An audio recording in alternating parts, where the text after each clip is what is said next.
اچھا، اس گھنٹے میں ہم آغاز کرنا چاہیں گے دل کے مسائل سے، اور اس وقت میں بات کرنا چاہوں گی ان لوگوں کی نہیں جو کہ ایڈلٹ ہیں، بلکہ نوزائیدہ کی، چھوٹے بچوں کی. ان میں بھی ہم دیکھ رہے ہیں دل کے مسئلے ہیں، جس میں خاص طور پر ہم دیکھ رہے ہیں دل کے والز ہوتے ہیں، شریانیں ہوتی ہیں، آرٹریز ہوتی ہیں، ان میں مسائل ہو جاتے ہیں. ان کی ساخت میں پیدائشی طور پر ہم دیکھ رہے ہیں کبھی خرابی ہو جاتی ہے، اور یہ بچوں کے لیے ایک بڑا اہم مسئلہ ہے. ماہرین صحت کے مطابق کچھ کیسز معمولی نوعیت کے ہوتے ہیں اور کچھ وقت کے ساتھ واضح نہیں ہوتے ہیں، تاہم بعض کیسز شدید ہو سکتے ہیں جن کی میں فوری طور پر طبی امداد دینی پڑتی ہے. ان جو کہتے ہیں نا نقائص ہیں یا جو مسائل ہیں، ان کی علامات میں سانس لینے میں دشواری، کم وزن بڑھنا، تھکاوٹ اور نشو و نما میں کمی شامل ہے. اچھا جی، ماہرین کے مطابق قبل از پیدائش الٹرا ساؤنڈ اور بعد از پیدائش اسکریننگ کے ذریعے بروقت تشخیص سے پیچیدگیوں کو روکا جا سکتا ہے. ہم بات کریں یہاں پر کانجنائٹل ہارٹ ڈیزیزز کے حوالے سے، اور اسی حوالے سے ہم نے اپنے اسٹوڈیوز میں مدعو بھی کیا. آج ہمارے ساتھ موجود ہیں assistant professor paediatric cardiology doctor Aliya Kamal Ahsan صاحبہ. بہت شکریہ ڈاکٹر صاحبہ، آپ نے پروگرام کے لیے وقت نکالا. السلام علیکم. پیدائشی دل کے نقائص اصل میں کیا ہوتے ہیں؟ کیا ڈیزیز ہیں جن سے بچے قبل از پیدائش جن کے ساتھ پیدا ہونے کے خدشات ہوتے ہیں بچوں؟ اچھا، یہ سوال بہت اچھا ہے، کیونکہ لوگوں کو لگتا ہے کہ جو بچوں میں دل کے پرابلم ہوتے ہیں وہی بڑوں میں ہوتے ہیں، جو سب سے بڑا مسکنسیپشن ہے. بچوں میں جو ہے بیسکلی اسٹرکچرل پرابلمس ہوتی ہے. اس میں کیا ہوتا ہے، پردوں میں سوراخ ہو سکتا ہے، رگیں جو نکل رہی ہیں وہ الٹی ہو سکتی ہیں، جو نکل رہی ہیں وہ کہیں اور جا کے کھل سکتی ہیں. مینس ہر لیول پہ آپ کو پرابلم ملتا ہے. تو اس کے لیے جب آپ دیکھتے ہیں نا، تو آپ کو ہر سیگمنٹل انالیسس مینس ہر سیگمنٹ پہ جا کے آپ کو دیکھنا پڑتا ہے. پھر ان کی سرجریز کمپلیکس ہوتی ہیں. ہم صرف کارنریز پہ ڈیل نہیں کرتے، ہم لوگ ان کے پھر اگر پردے ہیں تو ان کی سوراخ بند کریں گے. اگر ویلو لیک کر رہا ہے تو ویلو بند کریں گے. اگر ویلو تنگ ہے تو اس کو کھولیں گے. اگر الٹا ہے تو اس کی سرجری کر کے اس کو صحیح کرنے کی کوشش کریں گے. تو دس از ویری کمپلیکس. لوگوں کو یہ سمجھ میں نہیں آتا. لوگوں کو لگتا ہے کہ ویسے ہی ہے جیسے بڑوں میں ہوتا ہے. اچھا ڈاکٹر صاحب، اگر ہم یہ دیکھیں جو پریگننسی کا پیریڈ ہے 9 منتھ کا، اس میں اگر پراپر چیک اپ ہو بچے کی بھی پوری طرح سے صحت کے حوالے سے، تو بہت سارے مسائل سے نمٹا جا سکتا ہے. لیکن ہمارے یہاں گھریلو ٹوٹکے اپنائے جاتے ہیں، بلکہ ڈسکریج کیا جاتا ہے بار بار ڈاکٹر کے وزٹ کو، عام طور پہ گھرانوں میں، یا جب بچہ پیدا ہوتا ہے مختلف مسائل کے ساتھ تب بھی ان چیزوں کو اگنور کیا جاتا ہے. تو اس پہ کیسے قابو پایا جا سکتا ہے؟ اوکے، یہ آپ کا بہت اچھا سوال ہے، اور یہ انفارچونیٹلی ہمارے پورے معاشرے کا المیہ ہے کہ جب بالکل سب کچھ ہو جائے گا تو پھر ڈاکٹر کے پاس جانا ہے. انفارچونیٹ ہے. اچھا، اویئرنیس ایک بہت بڑی چیز ہے. جس طرح گورنمنٹ لیول پہ ابھی آپ لوگ بھی کر رہے ہیں، دس از اویئرنیس، تاکہ آپ ان کو بتا سکیں کہ کوئی ایسا پرابلم ہے تو آپ ڈاکٹر کے پاس جائیں.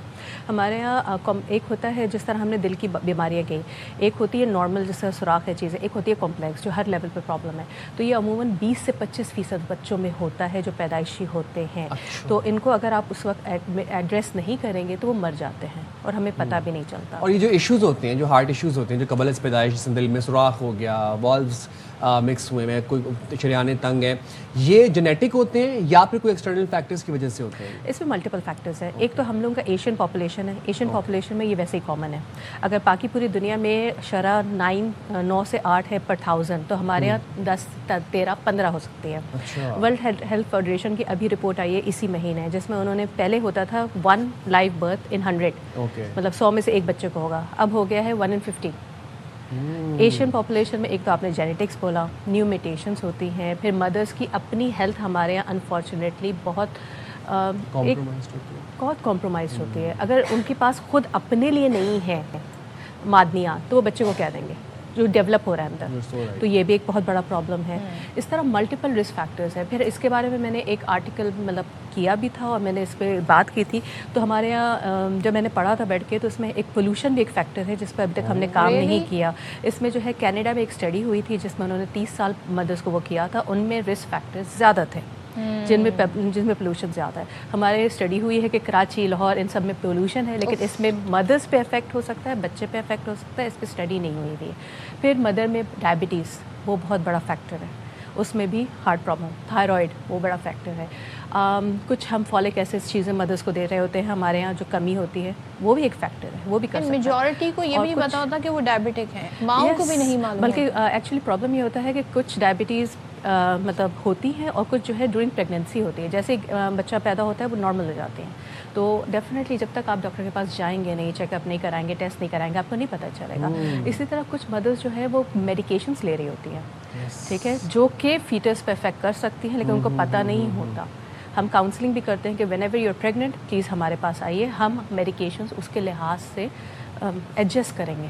اب تو چیزیں خیر وقت زمانہ چینج اتنا ہو گیا کہ اب تو اسموک بھی کری ہوتی ہیں ڈیورنگ پریگنینسی وچ از لیتل. لیکن میں آپ سے جاننا چاہ رہا ہوں کہ ایسے معاشرے میں جہاں پر اگر کبھی ضرورت نہ پڑے خدا نخواستہ تو لوگوں کی پوری زندگی گزر جاتی ہے, ان کو اپنا بلڈ گروپ ہی نہیں پتہ ہوتا, وہاں پر آپ لوگوں کے لیے کتنا مشکل ہے اس اویئرنیس کو, خاص طور پر جب ہم کانجنائٹل ہارٹ ڈیزیزز کی بات کرتے ہیں, اس کو اسپریڈ کرنا؟ ایسا سب سے پہلے میں یہ بتانا چاہوں گی کہ کنجنائٹل ہارٹ ڈیزیز پیدائشی ہے, ٹھیک ہے. کچھ چیزوں میں جو ہمارے میجورٹی ہے, ہم فیٹس میں مطلب جب بچہ پیٹ میں ہوتا ہے اسی وقت معلوم کر سکتے ہیں, بتا سکتے ہیں, پیرنٹس کو بتا رہے ہوتے ہیں, کاؤنسل کر رہے ہوتے ہیں, ان کو یہ تک بتا رہے ہوتے ہیں کہ فوراً ضرورت پڑے گی, اشد ضرورت پڑے گی, یا کچھ دنوں بعد ہم آرام سے کر سکتے ہیں, اس کو اس طرح لے کے چلیں گے. پوری کاؤنسلنگ ہمارے فیٹل کا پارٹ ہے. جب بچہ پیدا ہو جاتا ہے اس کے بعد ہم اس کی مینجمنٹ شروع کرتے ہیں. ہمارے پاس بہت ساری مینجمنٹ ہے, سرجیکل بھی ہے, انٹرونشنل بھی ہے, ٹھیک ہے, اور کچھ میں ہم لوگ بس ویٹ اینڈ واچ. اچھا, اس میں سب سے بڑا پرابلم یہ ہوتا ہے, ایک تو یہ ہے کہ ہمارے پاس ڈائریکٹ پیشنٹس نہیں آتے, کہیں نہ کہیں سے ریفر ہو کر آتے ہیں, تو ان کے ایکوز میں مسئلہ ہوتا ہے. جب ہم کاؤنسلنگ کرتے ہیں تو وہاں ڈفرینٹ ہے. مینجمنٹ کا ہمارا بہت بڑا فیکٹر ہوتا ہے کہ ہم پہ جب مینیج کریں گے ان کو کس طرح لے کے چلیں گے. ہمارے یہاں سب سے انفارچونیٹ یہ ہے کہ جس طرح میری او پی ڈی میں پیشنٹس آ رہے ہوتے ہیں تو ہمیں امیجنگ اور ڈفرینٹ چیزوں سے ہم یہ معلوم کر لیتے ہیں کہ ان کو میکسیمم ہم کتنا دے سکتے ہیں. اب میں آپ کو ایگزامپلس دیتی ہوں. جس طرح فیٹل ایکو میں 2 بچے تھے, twins. I did the echo fetal, کسی نے کیا ہوا تھا, اس میں دونوں کو لائف کیا ہوا تھا, one was dead. اب وہ جو تھا وہ مدر کو ہم نے اسی وقت بچانا تھا. We have a fetal programme and a cardio ops programme. Cardio ops means جتنی خواتین جن کو کارڈیک مسئلہ ہے اور وہ پریگننٹ ہیں, وی ہیو این او پی ڈی فار دیٹ. تو ان کو اسی وقت کیا, اینستھیزیا کو انوالو کیا, گائنیکالوجسٹ کو بلایا کارڈیک ہاسپٹل میں, اور ایک فیٹس ہم نے ایک کو مطلب ڈیفینیٹلی ڈیڈ, دوسرے والا الائیو, اور اس کو مدر بھی کمپرومائز ہو رہی تھی اور دوسرا بچہ بھی کمپرومائز ہو رہا تھا. سو دس از آل اے فیٹل پروگرام جو آپ آرام سے ٹائم پہ ٹائملی مینیج کر کے آپ سب کی جان بچا سکتے ہیں. بڑا زبردست آپ نے مثال دی. اچھا, کون سی ابتدائی علامات ہوتی ہیں جنہیں والدین کو سنجیدگی سے لینا چاہیے, کیونکہ کچھ بچے بڑے نارمل بھی نظر آ رہے ہوتے ہیں, بالکل کیا نشاندہی ہوتی ہے؟ ایک تو ہمارے یہاں جو ہے نا کچھ بچوں میں سنڈرومس ہوتے ہیں. سنڈرومس مینس خاص فیشیز چیزیں, ان میں تو 60-80% میں کارڈیک پرابلم ہوتی ہے, ٹھیک ہے, 20% میں نہیں ہوگی. پھر یہ ہوتا ہے کہ بچے اگر نیلے پڑ رہے ہیں تو دیٹ از اے سائن. اگر بچہ پسینہ آ رہا ہے دودھ پیتے ہوئے, یا چھوڑ کے پی رہا ہے, یہ ایسا لگ رہا ہے کہ وہ صحیح طرح اس کی ویٹ نہیں بڑھ رہا ہے, دیٹ از اے سائن. اگر تھوڑے سے آپ بڑے بچے لے لیں تو وہ بے ہوش ہو رہے ہیں, that can be a sign. اگر فیملی ہسٹری ہے, مینس ایک بچے کو پہلے ہو چکا ہے, تو دوسرے بچے میں چانسز آٹومیٹکلی بڑھ جاتا ہے. اور تھوڑا سا بڑے ہوتے ہیں لائک 10-12 سال کے, بالکل صحیح کر رہے ہیں, سب کچھ کھیل رہے ہیں, کھیلتے کھیلتے سڈنلی بے ہوش ہو گئے, that can be a sign.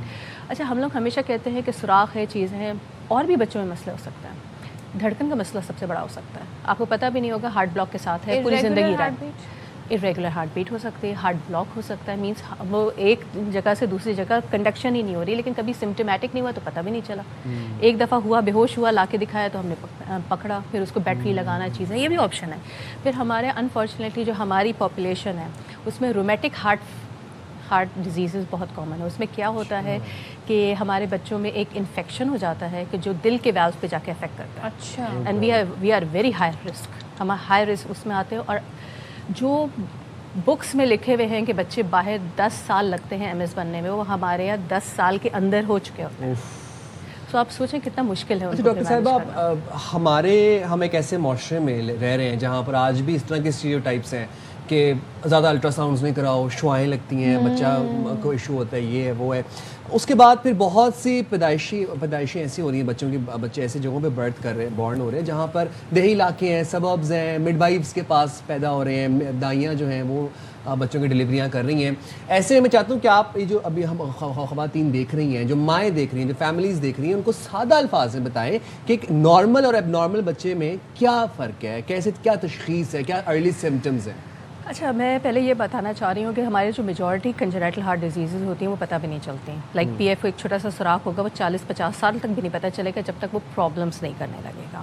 ٹھیک ہے, جو ہم لوگوں نے ابھی ڈسکس کیا کہ یہ پرابلمس ہو سکتی ہیں, تو اس میں آپ کو شبہ ہوتا ہے کہ شاید کوئی کنجنائٹل ہارٹ ڈیزیز ہے. اس کے علاوہ کسی اچھے ڈاکٹر نے اگر وہ اسٹیتھ رکھ لیا, مرمر جو ہمارے پاس میجورٹی آتا ہے وہ مرمر سن لیا, وہ بھیج دے گا ہمارے پاس کہ اس میں کوئی کنجنائٹل ہارٹ ڈیزیز ہے.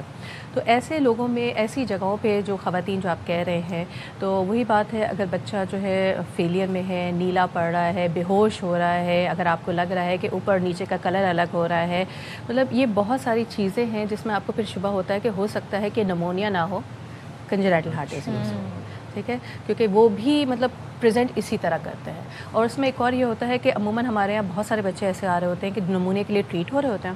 جب ہمارے پاس آتے ہیں تو پتہ چلتا ہے, اور وہ نمونیا صحیح ہو بھی نہیں رہا ہوتا. جب ہمارے کسی نے ایکس رے کرایا, دل بڑا لگا, اس نے ہمارے پاس بھیجے تھا. جب ہم نے ایکو کیا تو پتہ چلا کہ دل جو ہے کمزور ہے.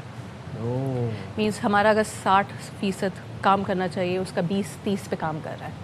تو کبھی نارمل ہوگا نہیں جب تک آپ اس کو پھر سپورٹ نہیں دیں گے, ٹریٹ نہیں کریں گے.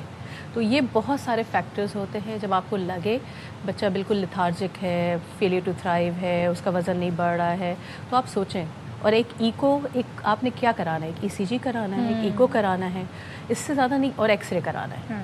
دس از ناٹ ویری ہارڈ, اور اسی پہ آپ تشخیص بھی کر دیں گے. مور دین 90% اس پہ تشخیص ہو جاتے ہیں. جو کمپلیکس ہوتے ہیں اس کے لیے پھر ہم فردر امیجنگ جس طرح C T, C M R, ان کو لیتے ہیں. اویئرنیس از دا کی, کہ یہ معلوم ہونا چاہیے, ریگولر چیک اپ ہونے چاہیے. Thank you so much doctor Aliya Kamal, آپ نے بڑی زبردست طریقے سے ساری چیزوں میں گائیڈ کیا. اور بڑا ضروری ہے بچوں پہ خاص طور پہ اگر ان کا وزن نہ بڑھ رہا ہو, اور جس طریقے سے ڈاکٹر صاحبہ نے بتایا کہ کیسے آپ سمٹمز جو ہیں ان سے اندازہ لگا سکتے ہیں, اور ریگولر چیک اپس تو ہونے چاہیے. ویسے ہمارے یہاں اینولی چیک اپس کا کوئی کانسیپٹ نہیں. اسکریننگ از ویری امپورٹینٹ, اور خاص طور پر جو حاملہ خواتین ہیں وہ اپنا ریگولر چیک اپ رکھیں. اور یہ جو اسٹیریو ٹائپس ہیں الٹرا ساؤنڈ سے ریلیٹڈ یا بار بار جا کے چیک کروانے سے ریلیٹڈ, ان کو ہمیں ٹائم آ گیا کہ ان کو ترک کیا جائے. بلکہ ہمارے یہاں لوگ یہ کہتے ہیں ٹیسٹ اگر ان کا نیگیٹو آئے تو کہتے ہیں پیسے ضائع ہو گئے. ہاں, سوچیں. شکر ادا کرنا چاہیے کہ اگر آپ کے ٹیسٹ جو ہیں وہ نیگیٹو آ رہے ہیں.